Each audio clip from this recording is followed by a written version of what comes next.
السلام علیکم ورحمۃ اللہ وبرکاتہ۔ بسم اللہ الرحمن الرحیم۔ الحمد للہ رب العالمین وبہ نستعین والصلاة والسلام علی اشرف الانبیاء وسید المرسلین نبینا محمد وعلی آلہ وصحبہ اجمعین ومن تبعہم بإحسان الی یوم الدین، اما بعد۔ معزز ناظرین کرام، اس نشست کے اندر ہم یہ بیان کریں گے کہ زکوٰۃ کس پر فرض ہوتی ہے اور کب فرض ہوتی ہے۔ بالفاظ دیگر زکوٰۃ کی فرضیت کے لیے شرائط کیا ہیں؟ زکوٰۃ جن پر فرض ہوتی ہے ان کے لیے سب سے پہلے آزاد ہونا شرط ہے۔ جو شخص آزاد ہے اس کے اوپر زکوٰۃ فرض ہو سکتی ہے جب اس کے اندر بقیہ شرائط جو آگے آ رہی ہیں وہ پائی جائیں۔ جو شخص غلام ہے اس کے اوپر زکوٰۃ فرض نہیں ہے۔ حضرت عبداللہ ابن عمر کا قول امام بہقی نے صحیح سند کے ساتھ بیان کیا ہے۔ عبداللہ ابن عمر فرمایا کرتے تھے، لیس فی مال العبد زکاۃ حتی یعتق، غلام جب تک کہ آزاد نہیں کر دیا جاتا اس وقت تک اس کے مال کے اندر کوئی زکوٰۃ نہیں ہے۔ اسی طرح عبداللہ ابن عمر رضی اللہ تعالی عنہ، صحیح بخاری میں یہ روایت موجود ہے، کہتے ہیں کہ سمعت النبی صلی اللہ علیہ وسلم، میں نے نبی کریم صلی اللہ علیہ وسلم سے سنا۔ آپ صلی اللہ علیہ وآلہ وسلم فرما رہے تھے،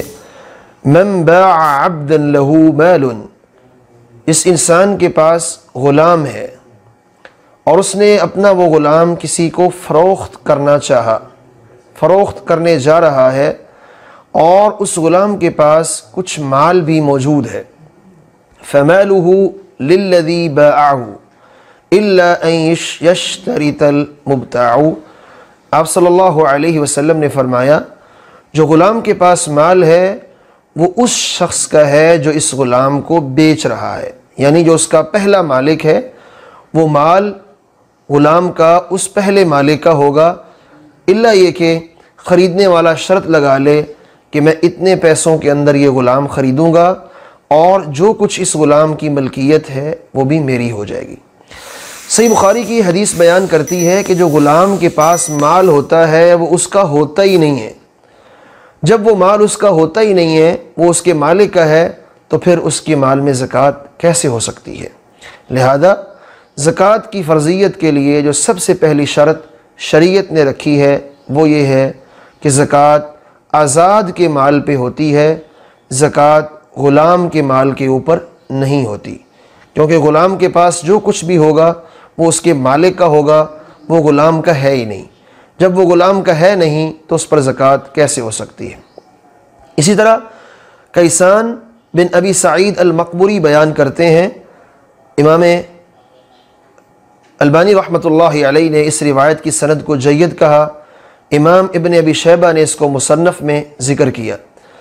وہ کہتے ہیں کہ میں حضرت عمر رضی اللہ تعالی عنہ کے پاس 200 درہم لے کر کے آیا، وَأَنَا مُكَاتَب، اس حال میں کہ میں مکاتب تھا، یعنی میں نے اپنے آقا کے ساتھ یہ طے کیا ہوا تھا کہ میں آپ کو اتنے پیسے دوں گا اور آپ مجھے آزاد کر دیں۔ تو جب میں آزاد ہو گیا تو میں 200 درہم لے کے حضرت عمر رضی اللہ تعالی عنہ کے پاس آیا۔ حضرت عمر رضی اللہ تعالی عنہ کو اس بات کا علم تھا کہ میں نے اپنے آقا کے ساتھ معاملہ طے کیا ہوا ہے، یعنی میں مکاتب ہوں۔ تو حضرت عمر رضی اللہ تعالی عنہ پوچھنے لگے، هل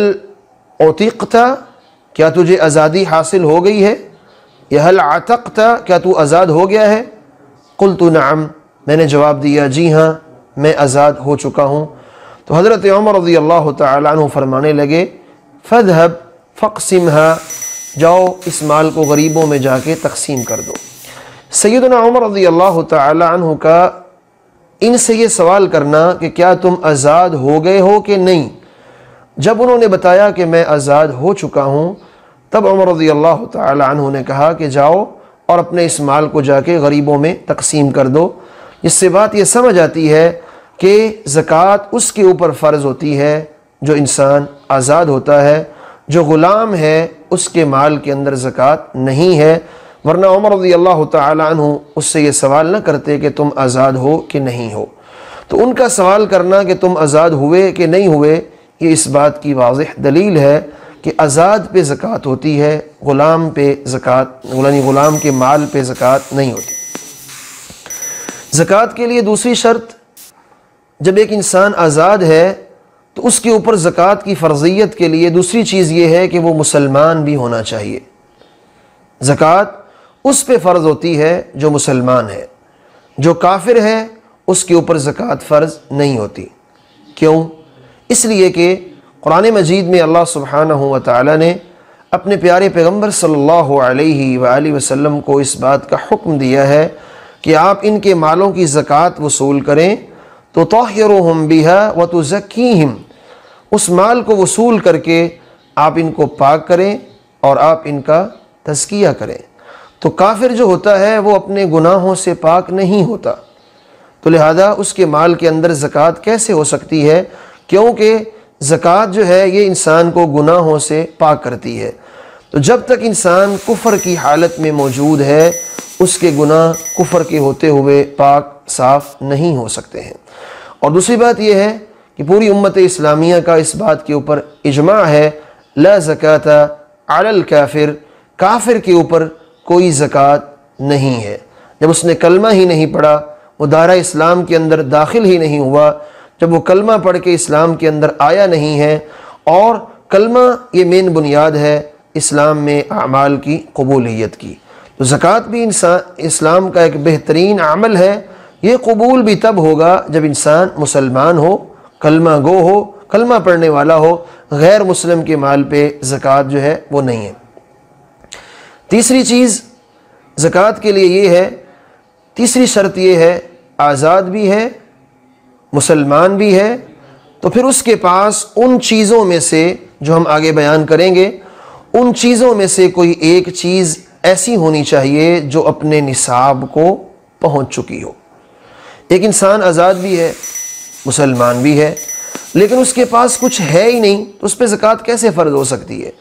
تو زکوٰۃ کی فرضیت کے لیے تیسری شرط یہ ہے کہ وہ آزاد اور وہ مسلمان ایک ایسی چیز کا مالک ہو جو نصاب کو پہنچی ہوئی ہے اور اس چیز پہ شریعت نے زکوٰۃ کو لازم بھی کیا ہوا ہے۔ تو جب وہ ان چیزوں میں سے کسی ایک چیز کا مالک بنے گا جن چیزوں پہ شریعت نے زکوٰۃ کو فرض کیا ہے، اور وہ چیز نصاب کو بھی پہنچ گئی ہے، تو پھر اس کے اوپر جا کے زکوٰۃ فرض ہوتی ہے۔ چوتھی چیز یہ ہے کہ جن چیزوں پہ شریعت نے زکوٰۃ کو فرض کیا، مثال کے طور پہ سونا ہے، شریعت نے اس پہ زکوٰۃ کو فرض کیا، چاندی ہے، شریعت نے اس پہ زکوٰۃ کو فرض کیا، اونٹ وغیرہ ہیں، گائے ہیں، بکریاں ہیں، ان پہ زکوٰۃ کو فرض کیا، اس کے پاس یہ چیزیں ہیں، اگلی شرط یہ ہے کہ وہ چیزیں اپنے نصاب کو پہنچی ہوئی ہونی چاہیے۔ یعنی شریعت نے ایک مقررہ حد رکھی ہے کہ یہ چیزیں جب اتنی مقدار کو کم از کم پہنچ جائیں گی تو پھر جا کے ان کے اوپر زکوٰۃ فرض ہوتی ہے۔ اگر وہ اس مقدار سے نیچے رہتی ہیں تو پھر شریعت میں ان کے اوپر زکوٰۃ فرض نہیں ہوتی ہے۔ اس کے پاس وہ چیزیں ہونی چاہیے، ان چیزوں میں سے کوئی ایک چیز ہونی چاہیے جن چیزوں پہ شریعت نے زکوٰۃ کو فرض کیا، اور اگلی چیز یہ ہے وہ چیز پھر اپنے نصاب کو بھی پہنچ چکی ہو تو اس پہ زکوٰۃ جو ہے وہ فرض ہوتی ہے۔ پانچویں شرط یہ ہے کہ وہ چیز جو انسان کی ملکیت میں ہے وہ اس کی ملکیت پوری ہو، ادھوری نہ ہو۔ مثال کے طور پہ آپ کسی سے قرض لیتے ہیں 10 لاکھ روپیہ، اب یہ قرض جو ہے اب فی الوقت تو یہ آپ کی ملکیت میں آ گیا، آپ کے پاس آ گیا، لیکن یہ حقیقت میں آپ کی پوری طرح ملکیت نہیں ہے، کیونکہ آپ نے کسی سے قرض لیا ہوا ہے اور آپ نے اس کو واپس کرنا ہے۔ یہ تو آپ کے پیسے اپنے ہیں ہی نہیں، یہ تو آپ نے اس سے ادھار لیے ہوئے ہیں۔ اب 10 لاکھ روپیہ ایک کافی رقم ہے، لیکن چونکہ اس کے پاس جو 10 لاکھ روپیہ ہے وہ اس کی ملکیت تام نہیں ہے، اس کی ملکیت ادھوری ہے، لہذا اس کے اوپر بھی زکوٰۃ نہیں ہوگی۔ تو جن چیزوں پہ شریعت نے زکوٰۃ رکھی وہ چیزیں اس کے پاس ہوں، نصاب کو پہنچی ہوئی ہوں اور وہ اس کی ملکیت کے اندر مکمل طور پہ آ چکی ہوں، تو پھر اس پہ زکوٰۃ فرض ہوتی ہے۔ چھٹی شرط زکوٰۃ کی فرضیت کے لیے یہ ہے کہ زکوٰۃ اس وقت فرض ہوتی ہے جب ان 5 شرطوں کے ساتھ ساتھ اس مال کے اوپر ایک پورا اسلامی قمری اور ہجری سال گزر جائے۔ ایک انگریزی سال ہے وہ نہیں، جو ہجری سال ہے، نبی کریم صلی اللہ علیہ وسلم کی ہجرت سے جس کا آغاز کیا گیا تھا، وہ پورا سال اس چیز کے اوپر گزر جائے تو پھر انسان کے اوپر زکوٰۃ واجب ہوتی ہے۔ مثلا ایک انسان آزاد بھی ہے، وہ مسلمان بھی ہے، مسلمان ہونے کے ساتھ ساتھ وہ شخص جو ہے اس کے پاس ایک نصاب والی چیز بھی موجود ہے جس پہ شریعت نے زکوٰۃ کو فرض کیا، وہ جنس، وہ چیز اس کے پاس ہے اور وہ جنس نصاب کو بھی پہنچی ہوئی ہے اور وہ جنس اس کی اپنی ہے، کسی سے ادھار لی ہوئی، قرض لی ہوئی نہیں ہے۔ جب وہ چیز اس کے پاس آئی اور جس دن وہ نصاب کو پہنچی، جب اس کو نصاب کو پہنچے ہوئے ایک پورا سال گزر جائے گا، اب اس کے اوپر پورا سال ہونے کے ساتھ ہی زکوٰۃ جو ہے وہ شریعت نے فرض کر دی ہے۔ یہاں جو 5ویں بات میں نے آپ کے سامنے رکھی ہے کہ وہ ملکیت انسان کی تام ہونی چاہیے، اس کے اندر ایک چیز کو ہم اور بھی داخل کریں گے۔ جب انسان کسی سے قرض لیتا ہے یا کسی کو قرض دیتا ہے، ایک انسان کے پاس بہت سے پیسے ہیں، اس کا بھائی آیا اس سے قرض لیتا ہے، مجھے آپ 10 لاکھ 20 لاکھ قرض دے دیں، یہ اپنے اس بھائی کو قرض دے دیتا ہے۔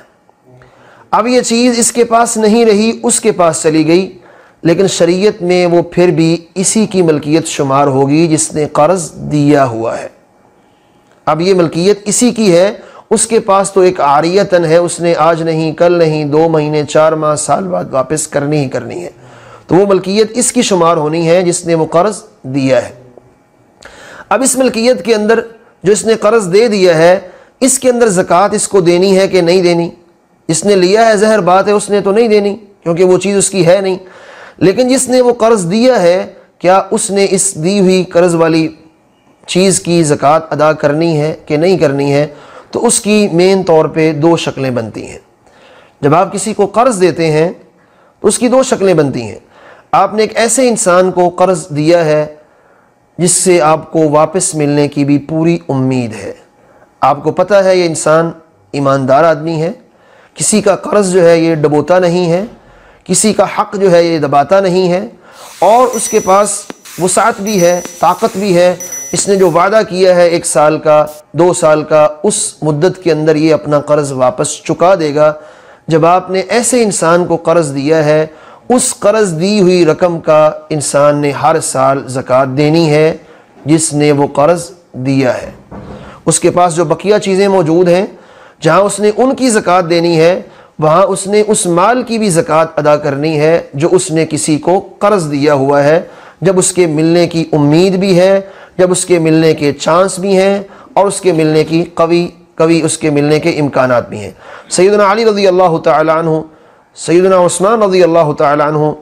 سیدنا عبداللہ بن عمر رضی اللہ تعالی عنہ اور سیدنا عمر رضی اللہ تعالی عنہ سے یہی فتویٰ مروی ہے کہ جس انسان نے ایسے شخص کو قرض دیا ہے جہاں سے قرض کے واپس ملنے کے امکانات ہیں، تو ہر سال یہ اپنے بقیہ مال کے ساتھ جو اس کے پاس باقی چیزیں موجود ہیں، جہاں اس نے ان چیزوں کی زکوٰۃ دینی ہے، وہاں اس نے اپنے اس قرض دی ہوئی رقم کی بھی اس نے ہی زکوٰۃ دینی ہے۔ دوسری شکل یہ ہوتی ہے کہ آپ نے کسی انسان کو قرض دیا، ایک انسان مجبور ہے، آپ کے پاس آیا ہے، آپ کا جاننے والا ہے، آپ کا عزیز ہے، آپ کا بھائی دوست ہے، آپ کو پتہ ہے کہ اس کے حالات اتنے نہیں ہیں کہ یہ مجھے قرض کی رقم واپس کر سکے، ٹھیک ہے؟ یا یہ ہے کہ آپ نے اس کو قرض دیا ہے اور وہ کل کو مکر جاتا ہے کہ میں نے تو آپ سے قرض لیا ہی نہیں ہے، اور آپ کے پاس کوئی دلیل بھی نہیں جس سے آپ ثابت کر سکیں عدالت کے اندر، قانون کے سامنے، کہ اس انسان نے مجھ سے قرض لیا تھا۔ تو ایسا قرض جس کو ہم اپنی زبان میں کہتے ہیں کہ ڈوب گیا، ایسے قرض کے اوپر علماء نے یہ لکھا ہے کہ ایسے قرض پہ زکوٰۃ نہیں۔ ہاں، جب زندگی میں کبھی یہ قرضہ واپس انسان کو مل جائے تو پھر جب وہ واپس ملے گا تو اس وقت 1 سال کی زکوٰۃ جو ہے انسان ادا کر دے۔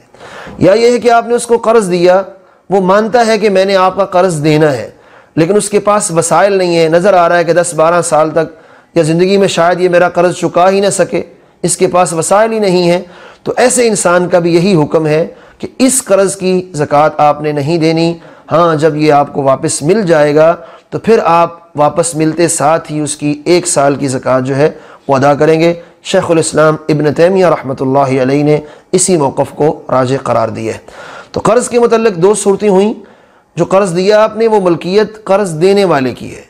وہ قرض لینے والے کی ملکیت نہیں ہے۔ جس نے قرض دیا ہے وہ اس کی ملکیت شمار ہوگی۔ تو اگر جو رقم آپ نے دی ہے، وہ جو بقیہ چیزیں آپ کے پاس موجود ہیں، جو بقیہ پیسے آپ کے پاس موجود ہیں، اگر ان پیسوں کو شامل کر کے وہ دونوں پیسے، وہ دونوں رقمیں جو آپ کے پاس ہیں اور جو آپ نے قرض دی ہوئی ہیں، اگر وہ نصاب کو پہنچتی ہیں دونوں ملا کے، تو پھر اگر اس کے ملنے کے امکانات ہیں تو ہر سال آپ نے مالک نے، جو اصل مالک ہے دینے والا، اس کی زکوٰۃ دے گا۔